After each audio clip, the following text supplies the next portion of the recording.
अस्सलाम वालेकुम दोस्तों, welcome to my channel N TV Urdu. इस चैनल में हम आपके लिए बहुत ही इंटरटेनमेंट से भरपूर वीडियोस लेकर आते हैं। अगर आपको हमारे वीडियोस पसंद आए तो वीडियोस को लाइक कीजिए और अपने दोस्तों के साथ शेयर कीजिए। चलिए शुरू करते हैं वीडियो। मैंने एक मलंग से पूछा, बाबा जी आप इतने परेशान हाल कहाँ जा रहे हैं? मलंग बोला, बेटे मैं बाबा नहीं हूँ, नाई की दुकान ढूंढ रहा हूँ। लॉकडाउन की वजह से सारी दुकानें बंद हैं। घर बैठे बैठे बेगम से इतनी दोस्ती हो गई है कि बातों बातों में अपनी गर्लफ्रेंड का बता बैठा हूँ। घर में बैठे बैठे लड़कियों की जिंदगी मछलियों जैसी हो गई है। हाथ लगाओगे तो डर जाएंगी, बाहर निकालोगे तो मर जाएंगी।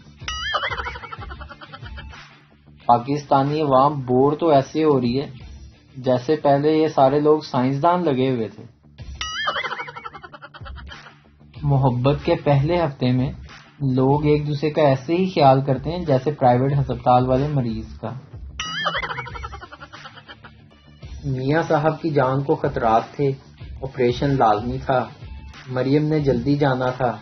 फिर ड्रामे के बीच कोरोना आ गया और नवाज सेहतमंद हो गया। अगर आपकी मंगनी हो चुकी है तो समझ जाएं आप तन्हा हो चुके हैं। जिंदगी के सारे हक अब उसके हैं।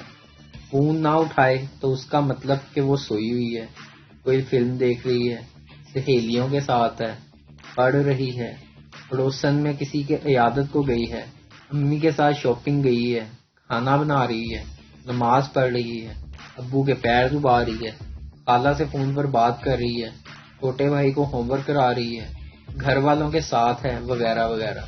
लेकिन अगर आपने इसका फोन नहीं उठाया तो इसका एक ही मतलब है कि आप किसी और के चक्कर में हैं।